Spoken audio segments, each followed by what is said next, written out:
लगातार चुनाव प्रचार कर रहे हैं और इसी बीच चुनावी सभा में राहुल गांधी पर एक बड़ा हमला शिवराज सिंह ने बोला है। केंद्रीय मंत्री शिवराज सिंह चौहान ने हमला बोलते हुए कहा कि पहले राष्ट्र फिर कास्ट। राहुल गांधी और कितना बांटेंगे, ये सवाल पूछा गया है। केंद्रीय मंत्री कहते हैं कि ये देश को तोड़ने वाले लोग हैं। इस देश ने हमेशा सबको समान स्थान दिया, चाहे वो ओबीसी हो, एससी हो या एसटी हो। मोदी की सरकार ने उन्हें सामाजिक न्याय दिया है, लेकिन राहुल के जाति जनगणना वाले बयान को लेकर शिवराज सिंह चौहान ने ये तंज कसा और कहा कि ये देश को तोड़ने वाले लोग हैं।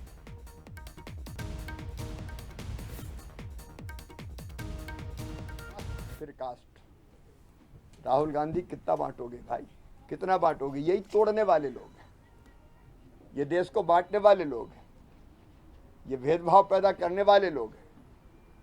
ये देश के हितैषी नहीं है वोटों की खातिर। ये विदेशों में भी भारत की आलोचना करते हैं, ये कभी भी भारत के हितैषी नहीं हुए। मैं राहुल जी से कहना चाहता हूं, इस देश ने हमेशा सबको समान स्थान अपने हृदय में दिया है। हम सब भारत माँ के लाल, भेदभाव का कहाँ सवाल।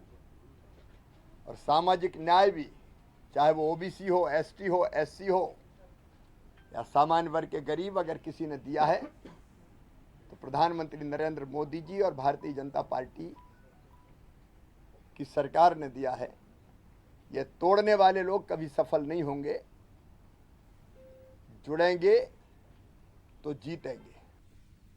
तो जुड़ेंगे तो जीतेंगे, ये पूर्व मुख्यमंत्री और केंद्रीय मंत्री शिवराज सिंह चौहान ने कहा है। दरअसल मध्य प्रदेश में बाय इलेक्शन होना है और देश के दो बड़े राज्य झारखंड और महाराष्ट्र में भी चुनावी माहौल इस वक्त चल रहा है।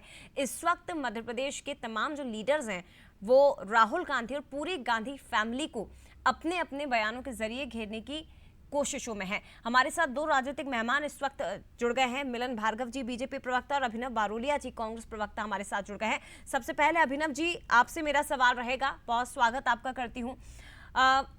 पूर्व मुख्यमंत्री और केंद्रीय मंत्री शिवराज सिंह चौहान ये कहते हैं कि विदेशों में जाकर आप देश की आलोचना करते हैं, आप देश को तोड़ने का काम कर रहे हैं। राहुल गांधी के बारे में उन्होंने कहा है कि राहुल गांधी देश को तोड़ने का काम करते हैं।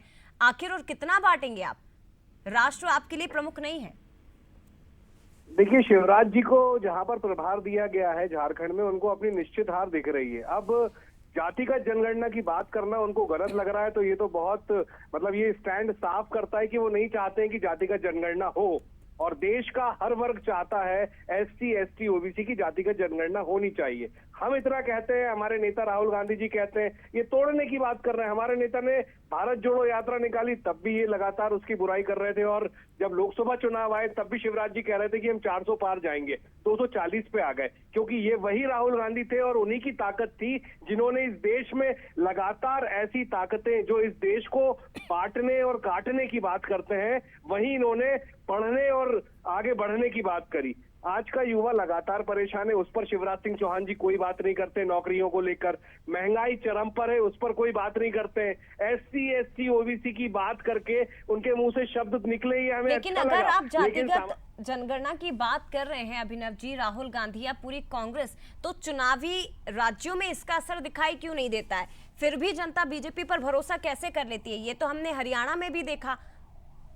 हरियाणा में 40% वोट, 40.1% वोट हमें मिला है और 40.8%, मतलब मात्र 0.008% का फासला है। हाँ। 7-8 सीटों का अंतर है। वो हम जानते हैं कि हमें कितना समर्थन मिला, उस पर हम कार्य भी कर रहे हैं। लोकसभा चुनाव में भी हमें जबरदस्त समर्थन महाराष्ट्र में, पंजाब में, उत्तर प्रदेश में, सभी जगह हमको समर्थन मिला, बड़े राज्यों में।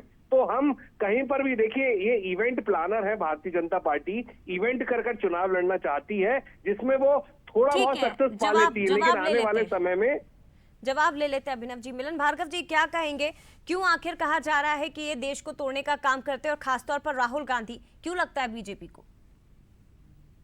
देखिए जया जी, कुछ कहा अकेला नहीं जा रहा, जो दिख रहा है होता वही कहा जा रहा। राहुल गांधी जी चुनाव में भाषण देते हैं तो जनता के बीच जाकर किस जात पात की राजनीति करते हैं। विदेशों में जाते हैं, जो अंतर्राष्ट्रीय स्तर पर जो लोग इस देश के खिलाफ साजिश रच रहे हैं, षड्यंत्र कर रहे हैं, उनके साथ मंच साझा करते हैं, गुप्त वार्ताएं करते हैं, तो यही तो दिख रहा है।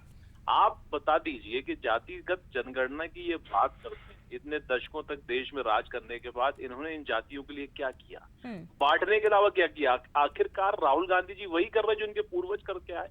देश को धार्मिक आधार पर किसने बांटा? पाकिस्तान देने का काम किसने किया?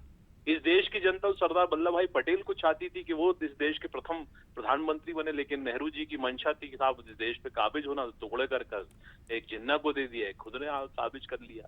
अब वही राहुल गांधी जी कर रहे हैं, बांग्लादेश जैसे हिंसा भड़काकर इस देश की सीट को हथियारा चाह रहे हैं। अभी मैं सुन रहा था अभिनव जी की बात कि साहब वोट का प्रतिशत कितना, अरे भैया तीसरी बार आप हारे हैं, करारी हार है आपकी। दो बार तो 10 साल तक कांग्रेस पार्टी को नेता प्रतिपक्ष भी नहीं मिला। अब जैसे तैसे आपको नेता प्रतिपक्ष की भूमिका मिली तो कम से कम उसको लायक तो हो जाइए। कब तक ये नालायकी करेंगे? इस देश की जनता को भ्रमित करके आग में झोंकना चाह रहे हैं। हम सपना देख रहे हैं जोड़ने का, आप देख रहे हैं तोड़ने का। तो ये तो दुर्भाग्य है, राजनीति स्पष्ट है, ये तोड़ने वाली कर रहे हैं, हम जोड़ने वाली कर रहे हैं। ना देश अब जात पात में बटेगा, ना इस उन्माद में जाएगा, ना इस देश में दंगे होंगे, ना बम विस्फोट होंगे। ये कोशिश कर लें दंगे करवाने की, लेकिन ये मंसूबों में कामयाब नहीं होंगे। ये देश तरक्की करेगा और प्रदेश भी तरक्की करेगा। ठीक है, बहुत शुक्रिया आपका मिलन जी, और अभिनव जी आपका भी बहुत धन्यवाद। तो देखिए, चुनावी माहौल चल रहा है, मध्य प्रदेश में भी इलेक्शन और 2 बड़े चुनावी राज्य, लेकिन उस पर अब लगातार जब बीजेपी के दिग्गज प्रचार कर रहे हैं तो पूरी कांग्रेस और खासतौर पर राहुल गांधी को घेरने का प्रयास अपने अपने बयानों के जरिए किया जा रहा है। हालांकि इसका असर क्या होगा ये देखेंगे। आगे